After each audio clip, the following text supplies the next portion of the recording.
Walk into Brussels on a Tuesday and the city hums with a particular kind of confidence. Glass towers, lobbying firms stacked 10 floors high, diplomatic plates on half the cars. This is the heart of Europe, and it carries itself like it knows that. The European Commission, NATO headquarters, hundreds of international organisations and the combined administrative weight of a continent all converge here. On paper, Belgium looks like a country that has worked out the formula. GDP per capita sits around $56,000. Unemployment is below the Eurozone average. The shops are full and the trains run. But here is the problem with the costume. It fits beautifully until you look at the seams. Because underneath the institutional veneer, Belgium is not one country. It is 3 regions, 2 main language communities, 6 parliaments, and a federal government running a budget deficit of 5.3% of GDP in 2025. On a trajectory the European Commission projects will reach 5.5% in 2026. Public debt crossed 107.9% of GDP, and the OECD has issued blunt warnings that without structural reform, the debt-to-GDP ratio could exceed 200% by 2050. No single government controls this. No single parliament answers for it. It took 8 months after the general and regional elections in June 2024 to lock in a government agreement.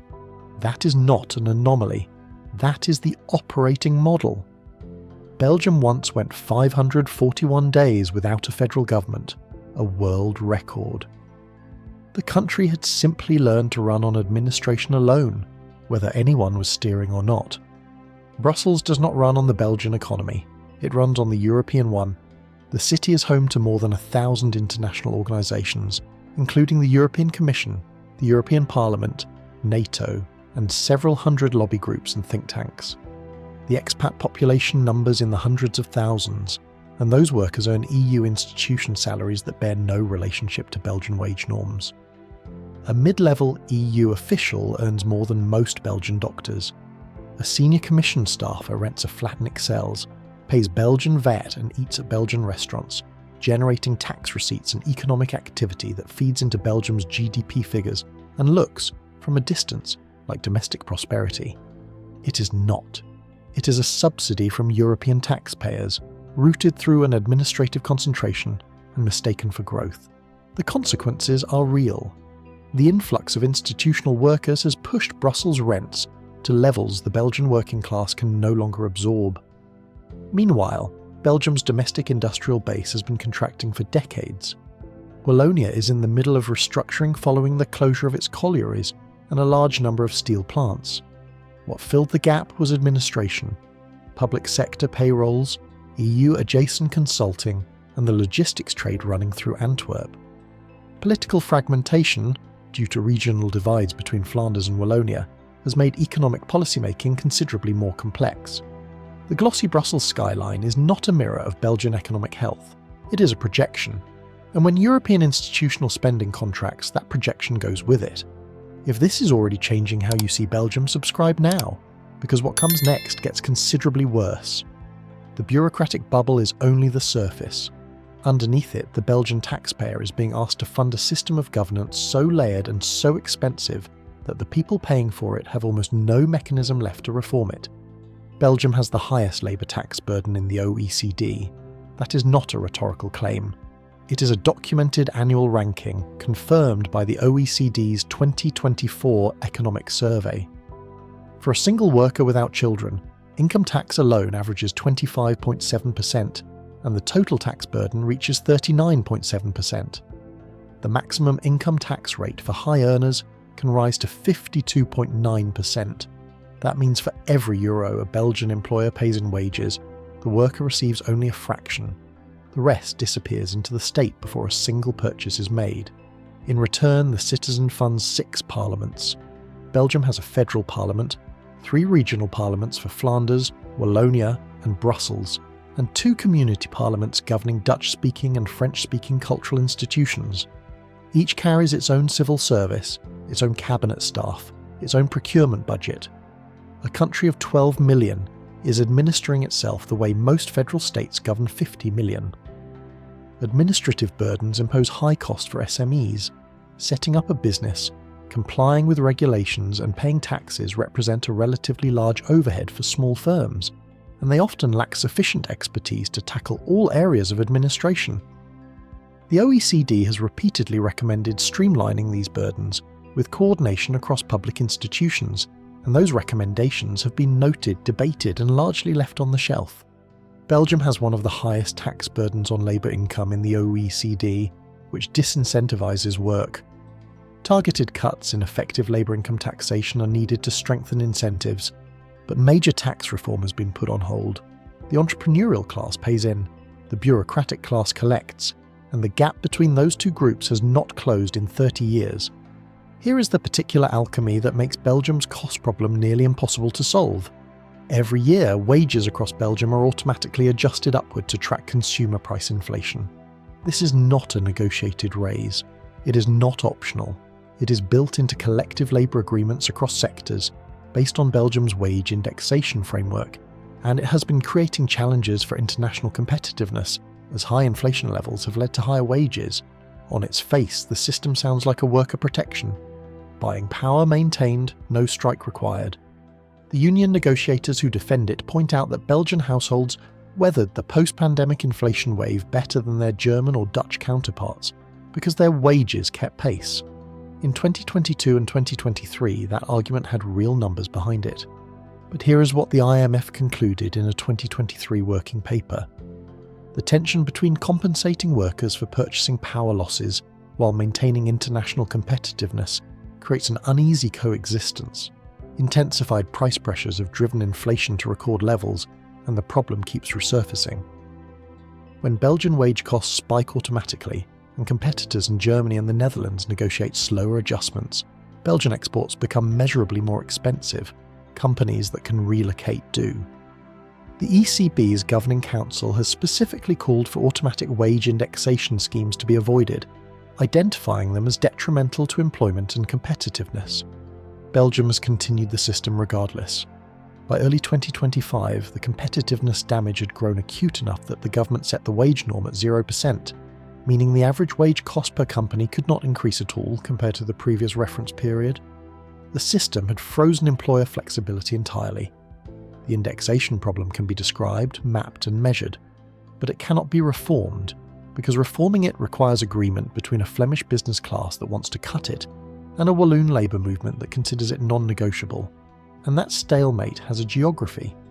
Look at the unemployment map of Belgium, and you see two different countries sharing a border that nobody officially drew.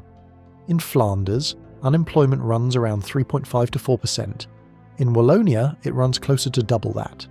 In Brussels, it has historically exceeded 15%. Regional GDP per capita in Wallonia amounted to only 72% of the Belgian average in 2022, and the gap has not been closing. The historical explanation is well known. Wallonia was Belgium's industrial engine from the 19th century through World War II, built on coal and steel. The older traditional industries of Wallonia, particularly steel, began losing their competitive edge in the 1970s, and the resultant shifts in international demand sent the economy into prolonged recession. Flanders pivoted to chemicals, logistics, and precision manufacturing. Wallonia did not. 3 generations later, the divergence is still widening. The political consequence is a permanent deadlock. Any national reform reducing labour protections brings Walloon unions voting against it. Any fiscal consolidation cutting regional transfers triggers constitutional conflict. Any attempt to streamline the 6 parliament structure requires near unanimous agreement across linguistic communities that have not agreed on anything structural in decades. Belgium is considered a deeply divided society. The economic and political gap between Dutch-speaking and French-speaking Belgians keeps widening, creating significant tension that may lead to the disintegration of the country, not through war, but through the dismantling of social security links, growing disparities in public service provision, and increasing barriers to mobility. Wallonia has generated less economic growth than Flanders since World War II. Its employment rate is much lower, and its social conditions are more precarious. Moreover, its government deficit and public debt are very high. The two halves of the country are not diverging toward crisis. They are already there. The port of Antwerp-Bruges is the second largest port in Europe by cargo volume, and the backbone of what passes for Belgium's real industrial economy. Roughly 14% of Belgian GDP moves through its container terminals.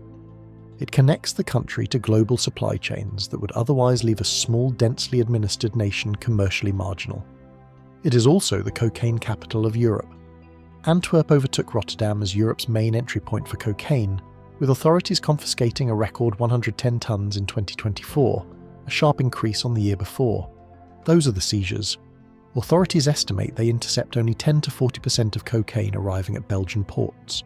Run the arithmetic yourself. Criminal organisations use containers with seemingly legitimate cargo manifests, often routed through the Canary Islands or Azores to obscure origins. Once docked, extractor crews, frequently teenage recruits, break into containers, remove drugs, reseal them, and disappear before inspections occur. An Antwerp judge assigned to organised crime cases spent 4 months in a safe house under police protection. She publicly warned that Belgium was exhibiting the 3 defining characteristics of a narco-state: a large illegal economy, institutional corruption, and normalised violence. Brussels recorded 89 drug-related shootings in 2024, leaving 9 people dead and nearly 50 injured, a dramatic rise from only 3 fatal shootings in 2022. The port that Belgium's export statistics depend on is simultaneously the most valuable logistics asset in the country and the most actively contested criminal territory in Western Europe. Both of those things are true right now. While the organised crime story was playing out in Antwerp, Belgium's government was posting a budget deficit that the ECB was not staying quiet about, and the numbers it published tell a story that the mainstream financial press has been conspicuously slow to cover. Belgium holds the 4th highest debt rate in the EU, after Greece, Italy and France. As of 2025, gross public debt stood at 107.9% of GDP. The European Commission projects that figure will rise to 112.2% by 2027 under the current policy trajectory, and that projection assumes the government's own austerity measures actually hold. The number that should concern anyone watching this is buried in the OECD's 2024 working paper. Under a no-policy change scenario, the debt-to-GDP ratio could exceed 200% by 2050, driven by rising pension and healthcare costs alongside a structural primary balance that has never been brought under control. Each Belgian citizen already carries a public debt burden of approximately $59,278, significantly above the EU average of $35,697. Each year, the interest bill grows. By 2026, rising interest costs alone are expected to add another 0.2% of GDP to annual spending. Regardless of any discretionary decisions any parliament makes, the debt services itself forward. Despite new austerity measures, the budget deficit is not projected to narrow from its 2024 level and is set to stabilise at around 5% of GDP as of 2025.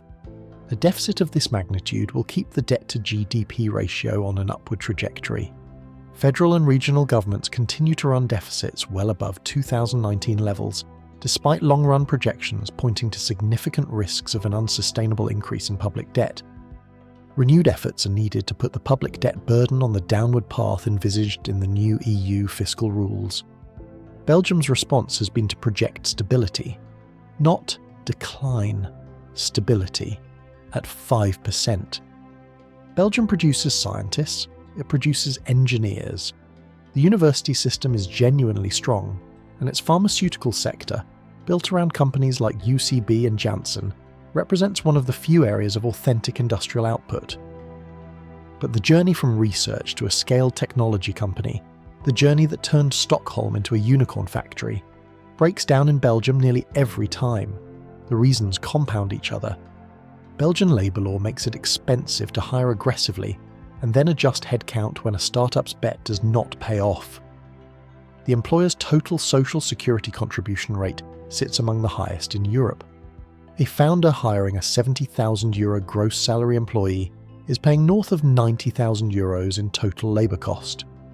When capital is tight and the runway is measured in months, that gap is the difference between hiring a second engineer and not hiring at all. Venture capital and growth financing remain limited.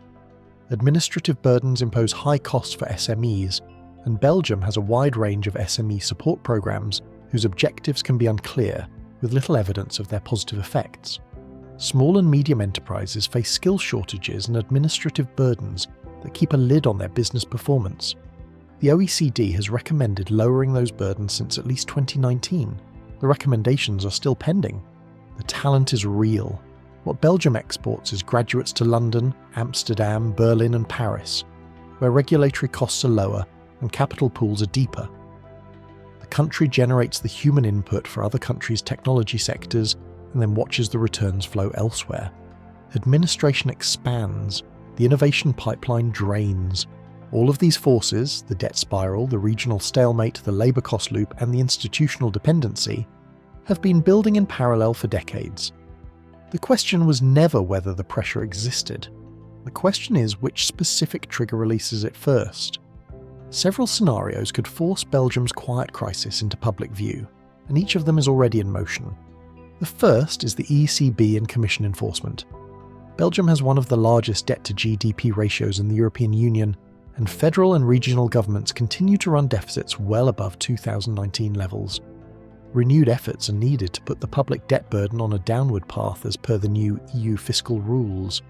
If the current coalition's budget measures fail to deliver, the Commission can impose formal sanctions. Belgium's bond spreads have held steady partly because markets still trust the EU backstop. The moment that trust shifts, refinancing costs on a 108% debt pile change the math entirely. The second trigger is a contraction in European institutional spending. The EU budget is not immune to pressure from net contributor, member states demanding restraint. Any meaningful reduction in Commission operations directly deflates the artificial economy masking Belgium's domestic weakness. The expats thin out, the rents correct, the GDP figure that everyone points to as proof of stability has been revised down. The third is a secession crisis. The NVA continues to lead the Flemish government, and the regions play an increasingly important role as their competences and financial weight grow. The Flanders-Wallonia transfer debate is not a peripheral conversation. It is the central unresolved question in Belgian politics, and it is getting louder with each election cycle. None of these is predictions, all of them are live. The political theatre, the coalition press conferences and the parliamentary debates will continue. Ignore them. Watch where the capital is moving. That is the only story that has ever been real. If this video changed how you read a Belgian economic headline, share it with someone who still takes the GDP number at face value, and subscribe because this is one of many countries where the official story and the actual story are running in opposite directions.